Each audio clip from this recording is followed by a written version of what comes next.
Good day mga Lods, Terence Romeo dadaang lang ng jeep para tumagay ng hard. At Vic Manuel may milyones na offer ang sangkupunan sa MPBL. Ito ngayon mga Lods ang ating pag-uusapan sa video natin ito. Ngunit kung bago ka pa lang sa aking munting YouTube channel, humingi pa ako ng like, share and subscribe. Maraming salamat. Kamakailan lang mga Lods ay na-trade niya itong si Terence Romeo at Vic Manuel kapalit ni Wami Chongson at Andreas Cahilig papunta dito sa Tira Firma Jeep. At itong si Terence Romeo nga mga Lods ay meron dito nga post ang pusong bula na ayon dito nga si Terence Romeo ang nanghingi ng request na ma-trade dito kay Boss Al Francis Chua para makapaglaro dito sa Barangay Ginebra, San Miguel.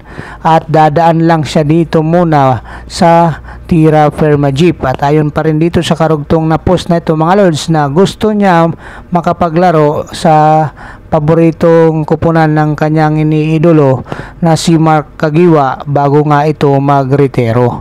So ito nga mga Lods, si Terence Romeo ay nasa Tira Firma Jeep na nga, magkasama na nga sila ni Stanley Pringle dito nga mga Lods, pero hindi pa nga siya nakakapaglaro. So gaano kaya ito katotoo mga Lods na siya yung humingi ng trade request dito kay Boss Al Francis Chua para mapunta dito sa kupunan ng kanyang iniidolo na si Mark Caguioa. Ito nga yung Barangay Ginebra, San Miguel, para dito nga siya makapaglaro. So kung totoo man ito o hindi mga Lods, ito sa ngayon ay rumors pa lang ito mga Lods.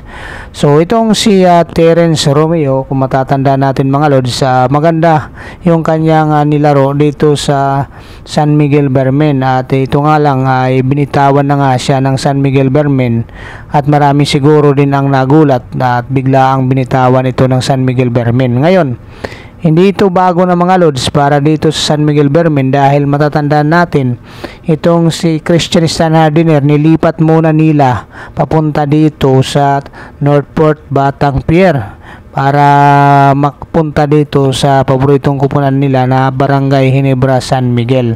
So baka ito rin ang purpose dito mga Lods kay Terence Romeo, dahil alam naman natin mga Lods na hindi pwede magpalitan itong sister teams ng direkta. Kailangan nga mayroon sila mga conduit na kupunan or either idadaan muna nila doon sa conduit na kupunan o itong mga, sabihin na lang natin mga Lods, ito yung branch nila dito sa PBE na mga kupunan, doon nila dinadaan at para naman mailipat dun sa isa sa mga sister team ng kanilang kupunan. So ito maaring mangyari ito mga Lods dito kay Terence Romeo, maaring totoo o maaring totoo ito nga naging post ng pusong bula na dadaan lang itong si Terence Romeo sa Tira Firma Jeep at sadyang papunta nga ito dito sa Barangay Ginebra, San Miguel. So why not? Pwede rin talaga mga Lods mangyari ito. So ngayon mga Lods, disclaimer lang, ito ay po pawang mga trade rumors pa lang itong nangyayari na to. At parang mga rumors pa lang itong pinag-uusapan natin mga Lods. Maaari itong mangyari, maaaring hindi. Pero sa mga nangyari sa mga past years ay katulad nga nung example ko sa inyo mga Lods, itong kay Christian Stanhardiner, nangyari nga ito.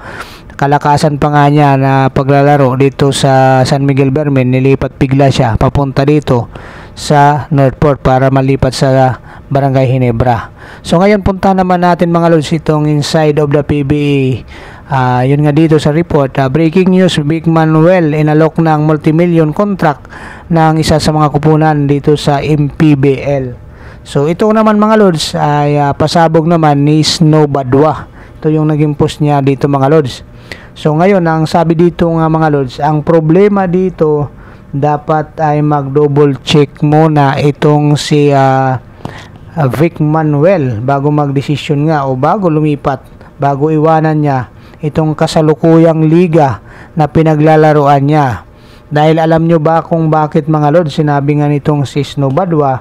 Kasi malapit na masibak o mawib ang nasabing coach. Ngayon kung sakasakali nga mawib o masibak na itong coach na nag-iinganyo kay Vic Manuel, katulad nung sinabi nga nitong si Snow Badwa, maaring maiwan sa ere itong si Vic Manuel mga lods.